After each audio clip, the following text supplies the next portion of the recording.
warahmatullahi wabarakatuh. Saudaraku muslimin dan muslimat dimanapun berada, alhamdulillah, salatu wassalamu ala rasulillah, amma ba'd. Kembali kita belajar ngaji hadis Nabi Muhammad SAW. Pada kesempatan yang berbahagia ini akan melanjutkan bab makanan sehat ala Rasulullah Muhammad SAW.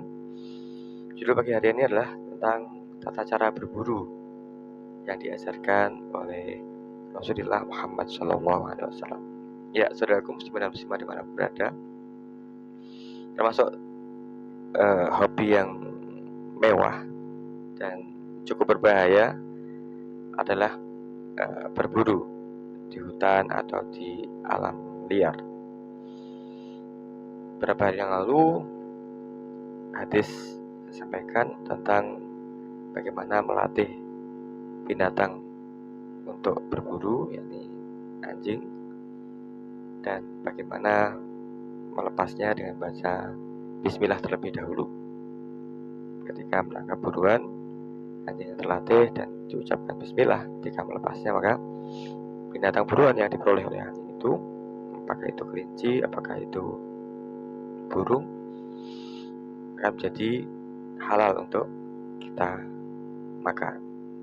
Ya, saudaraku muslim dan muslimat di mana berada, pada kesempatan berbahagia ini adalah bagaimana cara berburu dengan binatang dengan senjata tajam, dengan senjata baik itu senapan, atau mungkin tombak, atau mungkin panah, atau mungkin pisau, begitu ya.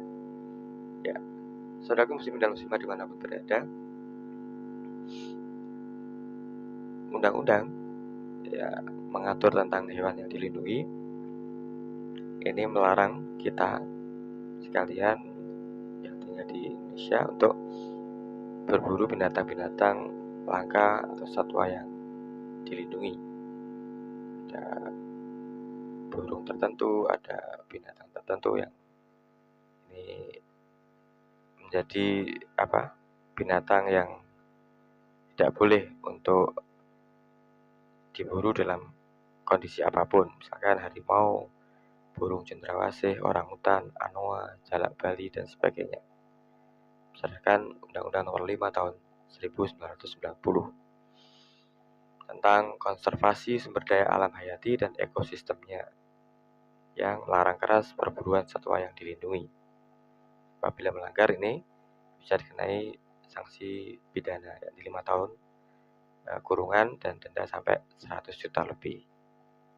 Ya, saudaraku muslimin dan muslimat di mana berada, lantas bagaimana dengan berburu yang legal, yang tidak melanggar undang-undang, yakni di area perburuan yang resmi ditetapkan oleh Kementerian Lingkungan Hidup dan Kehutanan.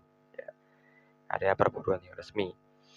Satwa yang diburu bukan satwa yang dilindungi, misalkan babi hutan, tikus, ya, dan beberapa jenis burung tertentu, dan juga perlu izin resmi dari pemerintah atau pengelola area berburu.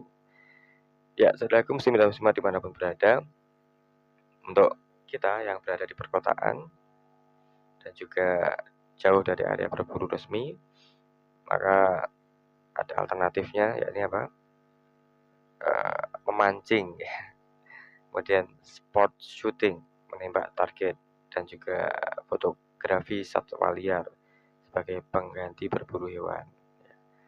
Saudaraku muslimin dan muslimat dimanapun berada, dalam Islam berburu ini diatur dengan aturan yang ketat. Pada intinya adalah bagaimana seorang pemburu ini tidak menyiksa binatang buruan, dan buruan tersebut benar-benar dimanfaatkan untuk kebutuhannya, mencukupi kebutuhan makannya, menyambung keberlangsungan hidupnya. Ini boleh. Jadi nanti ada aturan hukum, bisa sunnah, bisa wajib, bisa makruh, bisa mubah, bisa bahkan haram, apabila berburunya kita itu mengakibatkan binatang buruan ini tersiksa. Jadi harus tajam senjatanya, kemudian menumpahkan darahnya, dan tidak menyiksa binatang buruan tersebut. Baik, mari kita baca hadis berikut ini. Bismillahirrahmanirrahim. Wa an adi qala sa'altu Rasulullah sallallahu alaihi wasallam an syaidil mi'raj.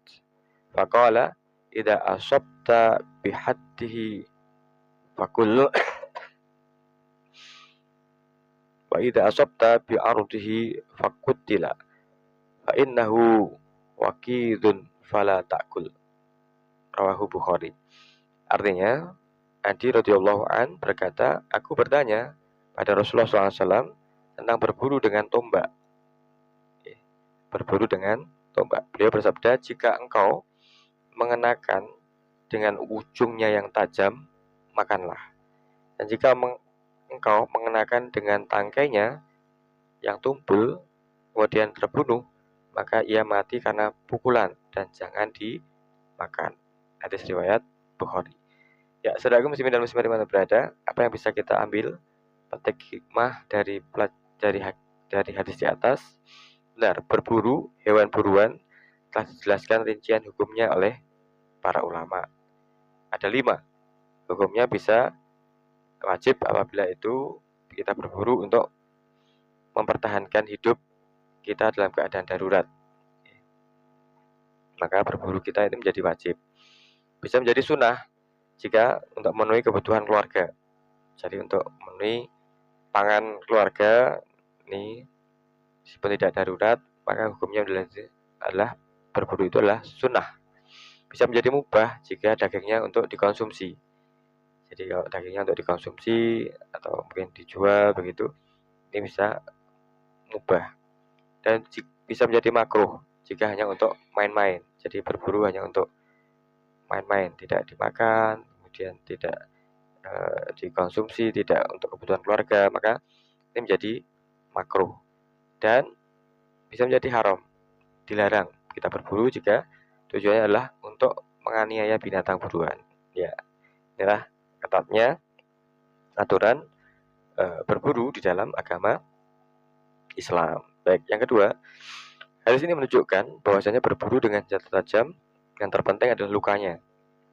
Maknanya, sisi tajamnya lah yang harus mengenai hewan buruan. Seperti halnya hadis di atas, apabila yang mengenai binatang buruan itu adalah sisi tajamnya, kemudian mengucurkan darah, menyembelihnya sama dengan, maka fakul, Rasulullah mengatakan, maka makanlah binatang buruan itu. Tapi apabila yang mengenai itu adalah sisi tumpulnya, tangkainya, maka fakutilah, dia mati bukan dalam rangka disembelih, mati dalam rangka dipukul, sehingga tidak ada dam masfuhan, darah yang mengalir, maka janganlah dimakan karena sama dengan menyiksanya. Yang ketiga, sebaliknya apabila binatang ini terkena sisi tumpulnya, tidak sisi tajamnya, maka tidak boleh dimakan, artinya tidak ada darah yang mengalir. Berikutnya dalam surat Al-Maidah ayat 3, Allah Subhanahu wa taala berfirman, A'udzubillahi minasyaitonirrajim, Bismillahirrahmanirrahim. Hurrimat 'alaikumul maitatu wad-damu wa lahmul khinzir wa ma uhilla li ghairillah bih wal munkhaniqatu wal mauqudatu wal mutaraddiyatu wan natihatu wa ma akala sab'u illa ma zakkaitum wa ma dzubiha 'alan nusubin. Artinya, diharamkan bagimu makan bangkai, darah, daging babi yang disembelih atas selain Allah, yang tercekik, yang terpukul, yang kena benturan, yang jatuh, yang ditanduk, yang diterkam binatang buas, kecuali yang sempat kamu menyembelihnya. Dan diharamkan bagimu yang disembelih untuk berhala. Ya, Al-Maidah ayat 3. Saudaraku muslimin dan muslimat dimana berada, inilah indahnya aturan agama Islam yang mengajarkan pada kita tentang tata tertib, tentang tata cara berburu, yakni harus dengan senjata yang tajam, dikenai binatang buruan itu dengan sisi tajamnya, kemudian ada darah yang mengalir, intinya sehingga binatang buruan itu adalah sehat, tidak mengandung asam urat, darah yang ini bisa menjadi media penularan penyakit yang mungkin diderita oleh binatang buruan itu. Ya, saudaraku, muslimin di mana berada, berdasarkan riset dari Lembaga Pengkajian Pangan, Badan POM, dan Kosmetika LPP POM MUI menyatakan bahwasanya darah yang tidak mengucur ya, berdasarkan LPPOM MUI, bahwasanya darah yang tidak mengucur dari hewan dapat menjadi media paling baik tumbuhnya bakteri atau virus yang berbahaya yang mungkin ada di dalam binatang itu, sehingga bisa menularkan penyakit apabila kita memakan binatang meskipun halal, meskipun binatang itu adalah binatang yang kategori binatang halal, bukan binatang haram. Apabila tidak mengucur darahnya, maka di dalam binatang yang mati terpukul itu, bukan kena sisi tajamnya itu, masih mengandung asam urat tinggi, masih mengandung darah yang bisa menularkan penyakit berbahaya bagi kita apabila kita mengkonsumsinya. Saudaraku muslimin dan muslimah dimana berada, inilah indahnya agama Islam, nantiasa mengajarkan kita untuk hidup sehat, untuk menjaga alam, ekosistem di sekitar kita dengan berburu dengan cara yang benar, yakni dengan mengucapkan bismillah, dengan bilah yang tajam, dan mengucurkan darahnya sehingga aman untuk kita makan, untuk kita konsumsi. Amin ya rabbal alamin. Semoga Allah Subhanahu wa taala senantiasa berikan hidayah, inayah kepada kita, keluarga kita, muslimin semuanya untuk dapat memahami tata cara berburu dengan bilah yang tajam ini dengan baik dan benar. Amin ya rabbal alamin. Terima kasih. Assalamualaikum warahmatullahi wabarakatuh.